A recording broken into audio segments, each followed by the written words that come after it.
Kathryn Lyster, and I'm here to tell you a little bit about my debut novel, The Inevitability of Stars.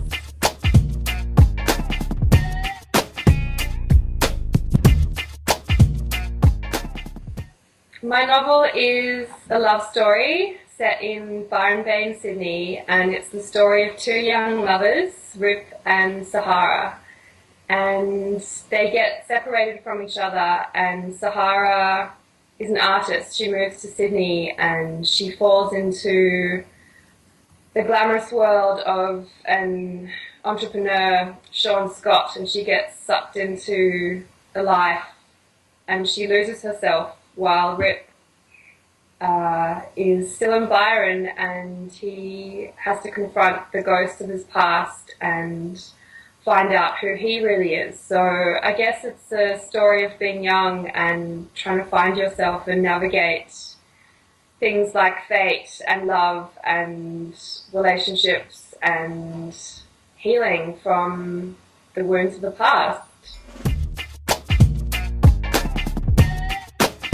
So I moved to Byron Bay from Sydney last year, and I just recently arrived in Byron, and I was working on my novel, and I answered an ad in the local newspaper for a Pitch Perfect competition, which was to be held at the Byron Writers' Centre in August.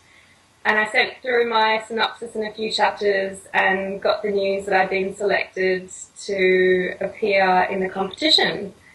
So that was a really terrifying thing for me personally, to get up on stage and pitch my novel, but it was also amazing because through that process I met an amazing woman, Hayley, who really loved my pitch, and through that process I signed with Harlequin, who have just been the most amazing publishers and really helped me make my dream come true. So it's been really amazing. I worked on my book for about 7 years on and off, so I'm not someone who writes every day. I'll sort of have a really intense time of inspiration and I'll be writing all day and well into the night for a few weeks and then set it aside for a couple of weeks or a few months. So I guess the hardest part was still believing in that story over such an extended period of time.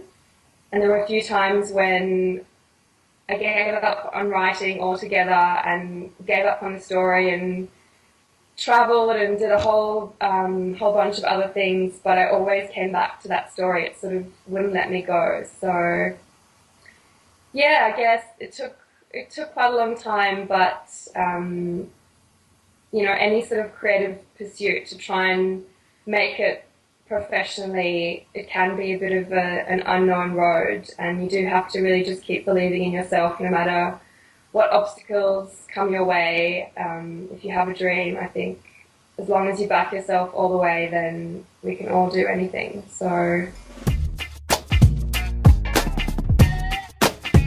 I think it's a really heartfelt story that a lot of people can relate to, because you know, we're all trying to work out why we're here and why we love the people we love and who we're meant to be with. And I just really love it if people are touched and moved and still thinking about the book when they read that final page. And what's next? Oh, I have a few different ideas. I would actually love to continue with the story of Rip and Sahara, possibly. So we'll see what happens. This whole process is all really exciting, so I'm just kind of staying really present with that and seeing where it takes me.